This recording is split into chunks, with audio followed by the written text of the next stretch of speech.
ሰላም ጤና ይስጥልን በያላችሁበት እንዴት አላችሁ ክቡራን ተመልካቾቻችን የቅዳሜ እንግዳ ሰዓታችን ላይ ተገናኘን የዛሬ እንግዳችን ፒያኒስትና የሙዚቃ ደራሲ ግርማ ይፍራሸዋ ነው ከሱ ጋር የሚኖረን ቆይታ እንድትከታተሉ በአክብሮት ጋብዛችኋለን ግርማ እንዴት አለ ጤና ይስጥልን መታገስ እንዴት ነሽ ደህና ነኝ እኔ በጣም አንተ እንዴት ነህ ስራ እንዴት ነው ስራ ጥሩ ነው እግዚአብሔር ይመስገን በጣም አመሰግናለሁ ስለመጣህ እንድናወራ የፈለኩት በቅርቡ አንድ ተለቅ ያለ ኮንሰርት አለ በሸራተን አዲስ ምንድነው እዛ የሚያስገኝህ ምክንያት እንግዲህ በፈረንጆቹ ጁን 5 ወይንም በእኛ በ28 ግንቦት 28 በሸራተን አዲስ የሚደረግ የፒያኖ ኮንሰርት አለ እሱም ከሮተሪ አዲስ ምዕራብ ወይንም ዌስት ጋር በመሆን ለበጎ አድራጎት የሚውል የገንዘብ ማሰባሰቢያ ኮንሰርት ይኖራል እና ብዙ ጊዜ በእንደዚህ አይነት ፕሮጀክቶች ላይ መሳተፍ ወዳለሁና በአጋጣሚ ደግሞ ጥሩ በዚህ ሰዓት ላይ ከሮተሪ ክለብ የነሱ 35 ዓመት ጉዟቸውን አስመልክተው እነሱም ክብረ በዓል ይኖራቸው ነበርና ያንን ለምን ለጥሩ ኮዛ እንጠቀምበትም በማለት አብረን ከነሱ ጋር በመተባበር ያው በሸራተን አዲስ ልናቀርብ እንግዲህ የተዘጋጀን ነው ሮተሪ ኢንተርናሽናል 35 ዓመት በጣም በብዙ ጥረት በሚሊዮን የሚቆጠሩ አባላትም አሉት በሀገራችንም ብዙ ስራዎች አሏቸው በተለይ ማህበራዊ ችግሮችን የሚያቀርቡ እና ከጥሩ ነገር ጋር ነው ኮላብ ያደረገው በትክክል ብዙ ጊዜ ለነሱ ይሄ ሚሽናቸው ነው እንደዚህ አይነት ማህበረሰብን የመደገፍ ሂደት ውስጥ ነው ያሉትና እድለኛ ነኝ አብሬን በመስራቴ ከነሱ ሙዚቃ ለሂዩማኒቲ የሚል ሐሳብ ነው ያለው ግን እኮ አንተም ሙዚቃን ለሰላም ለፍቅር ብለህ በጣም ብዙ የምትሰራ ሰው ነህ አልበምም አለህ አይደለ ሰላምና ፍቅር የሚል ከዚህ ሐሳብ ጋር በጣም መቆራኘት የፈለክባቸው ምክንያቶች ምንድናቸው እንግዲህ ብዙ ጊዜ ያው ውስጣችን ያለውን ነገር ነው በጥበብ ውስጥም የምንጠቀመውና እኔ ብዙ ጊዜ ያው መሰራቸው ስራዎች በተቻለ መጠን ከማህበረሰባችን ከሀገራችን ካለንበት ሁኔታ ጋር ለማገናኘትና ራሱ ሙዚቃዊ ጥበቡ እንዳለ ሆኖ ግን አንድ ደግሞ መልእክት እንዲያስተላልፍ ወይንም ለሰው ትምህርት ሊሰጥ የሚችል ሐሳቦችን ማንጸባረቅበት የኔ እንደ አንድ መሳሪያዬ ነውና ብዙ ጊዜ ያው መቼም ኢትዮጵያኖች ሀገራችንን በመውደድ በጣም ትልቅ ምልክቶች ነንና በየሄድንበት ስለዚህ እንደው ለሀገሬ የሚገባኝን ድምጽ ወይንም ምኞት ማሰማበትም አንዱ መድረክ ነው ሙዚቃ ላይ ከረቂቅ ሙዚቃን ሳስብ ሁሌ በጣም ምን እንደሚገርመኝ ልንገር አሁን አንተ ስራዎች ላይ ይቅርታ ማድረግ ተስፋ ማድረግ ፍቅር ሰላም የሚሉ ሐሳቦች በደንብ ያሉባቸው ትራኮች አሉ እና ግጥም ኖሮት ለሰው ጋር ለማድረስ በጣም ቀላል ይመስላል እነዚህን ሐሳቦች አንተ ግን በረቂቅ ሙዚቃ ነው ይሄን የምታደርገውና እንደው እንዳሰብከው ሰው ጋር ይደርስልሃልና እንደዛ መቻሉ እንዴት ያለ ጥበብ ነው ትላለህ በርግጥ ይደርሳል በተለይ በላይቭ ፐርፎርማንስ ወይንም በፊት ለፊት ከኦዲየንስ ጋር በመገናኝበት ጊዜ በተቻለ ስሜቴን እንዲሁም ሙዚቃዬን እዛው በአካል የመግለጽ አጋጣሚ ያለ ሰውም ወዲያውኑ ይረዳዋል ነገር ግን አሁን እንደጠቀስሻቸው ብዙ በታይትልም ደረጃ በርዕስ ደረጃ መጠቀማቸው ለማንኛውም ሰው የጋራ የሆኑ ሐሳቦችን ይዤ ነው ለምሳሌ ይቅርባይነት ብዙ ጊዜ በሃይማኖቱም ብንሄድ ትልቅ ትምህርት ነው ብዬ ነው የማስበው በመጽሐፍ ቅዱስ ውስጥ ይቅርባይነትን እንደ አንድ ትልቅ የሰው ልጅ መርህ ነው ብዬ ነው የማስበውና ያ ትምህርት አለ እዛ ውስጥ አሁን ዓለማችን ላይ የምናያቸው ብዙ አይነት በየቦታው ያሉ ግጭቶች በትንሽ ነገር ወይንም በይቅርባይነት አብረን መኖር የምንችልበትንና ሰላምን መፍጠር የምንችልበት ሁኔታዎች አሉና ያንን ከዛ ከመጽሐፍ ቅዱስ ሐሳብ ወስጄ ነው ይቅር ባይነትን ጽፌ ወደኛው የኛኑ ልብስ አላብሼ ለመስራት የሞከርኩትና እዛ አልበም ላይ እንደውም በጣም ትልቅ ዋጋ ከምሰጠው ድርሰት አንዱ እሱ ነው።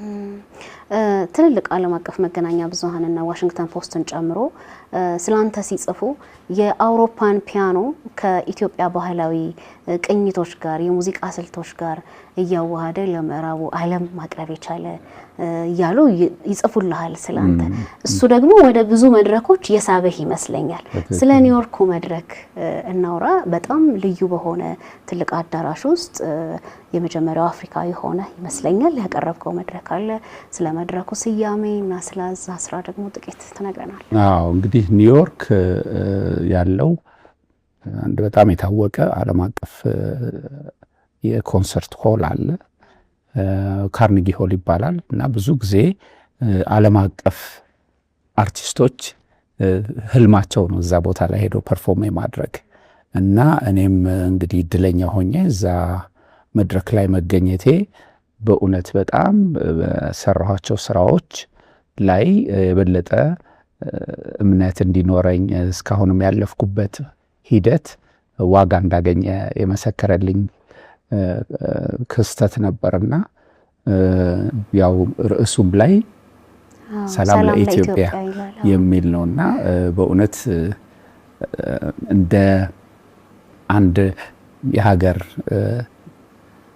የሙዚቃ ሰው እዛ መድረክ ላይ መገኘቴ ለሀገሬ ትልቅ ክብር ነው ብዬ አስባለሁ። እንዲሁም ደግሞ በሙያው ውስጥም ላለ ነው ትልቅ ተስፋን ይሰጣልና በጣም ነው ደስ ያለኝ። እንዲሁም ብዙ በር ከፈተልኝ። እዛ ቦታ ላይ ፐርፎርም ማድረግ ሌላ ቦታ ላይ አውቶማቲክ ነው። በቃ በምጠይቀው ቦታ ላይ ያ ትልቅ እንደ ሆሊዶር ይሉታል ፈረንጆቹ፣ እንደ ቅዱስ በር ሆነልኝና ሌሎች ቦታዎች ላይ ፐርፎርም ለማድረግ ትልቅ አቺቭመንት ነው ብዬ ነው የማስበው። ሌላኛው በጣም እንደው የራስ ሲሆን የማቅለል አይነት አካሄድ ስላለን ነው እንጂ ሞስኮ ላይ የ2025 የብራቮ አዋርድ ተሸላሚም ነበርክ።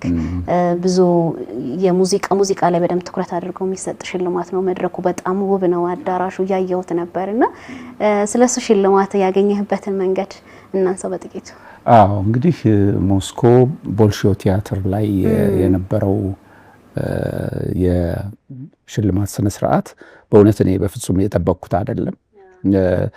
በሂደቴም ብዙ ከራሽያኖች ጋር ብዙ የስራ ግንኙነት አልነበረኝም እና ግን ያው እነሱ እንደሚታወቀው በተለይ በክላሲካል ሙዚቃ ላይ ምንም ጥያቄ የሌለው ተጽዕኖ የፈጠሩና ብዙ ሙያተኞችን ለዓለም ያበረከቱ ናቸው እና ቦልሾይ ቲያትር ማለት ደግሞ ለራሽያኖች እንደ ሲምቦል ኦፍ ራሽያ ነው የሚሉት።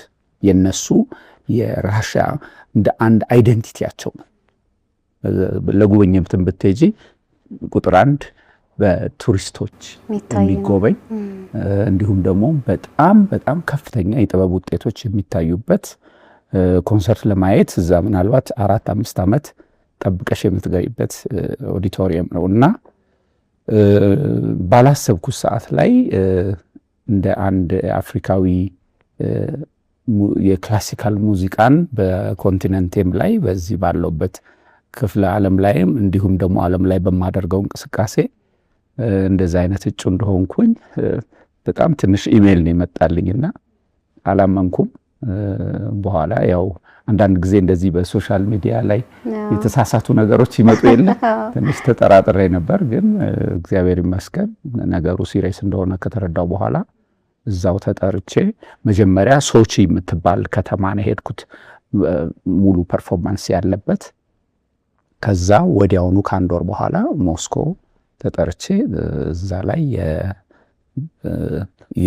የነሱ ትልቅ የሽልማት ፕሮግራም ነው። ልክ አሜሪካን ሀገር ግራሚ እንደሚሉት ይሄኛው ብራቮ አዋርድም ትልቅ ዋጋ ያለው ነውና በእውነት አይቆጨኝም ማለት እችላለሁ። እስካሁን ያለፍኩበት ክላሲካል ሙዚቃ ከባድ ዲሲፕሊን ያለው ነው እና ያን ብዙ ዋጋም ያስከፈለኝ ስለሆነ ይሄን ማየቴ በእውነት ለኔ ከምንም ክፍያ በላይ ነውና በጣም ደስ ብሎኝ ነው የመጣሁት።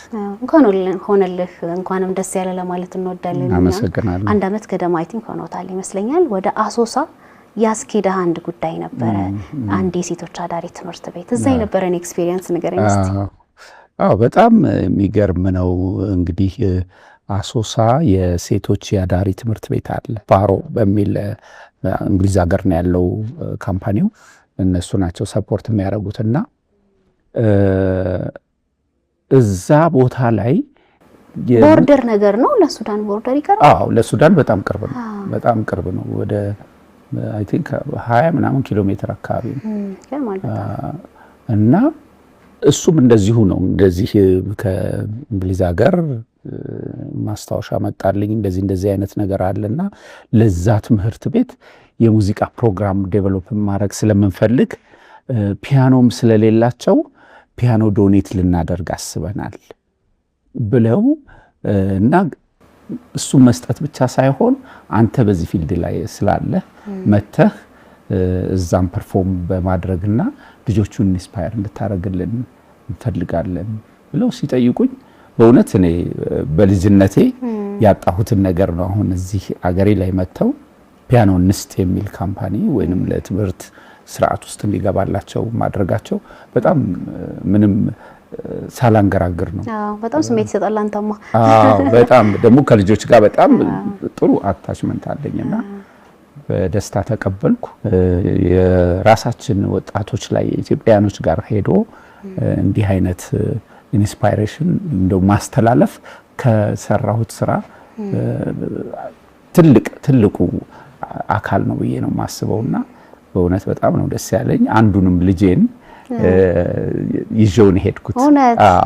የኔ ሁለተኛ ልጄ እንዲሁ በጣም ጎበዝ ነው ሙዚቃው ላይ። አሁን በእርግጥ ዩኒቨርሲቲ ገብቷልና የበለጠ ከልጆች ጋር የበለጠ እነሱንም ለማነሳሳት ልጄን ራሴ ከፍዬ ነው ይዤ ሄድኩት።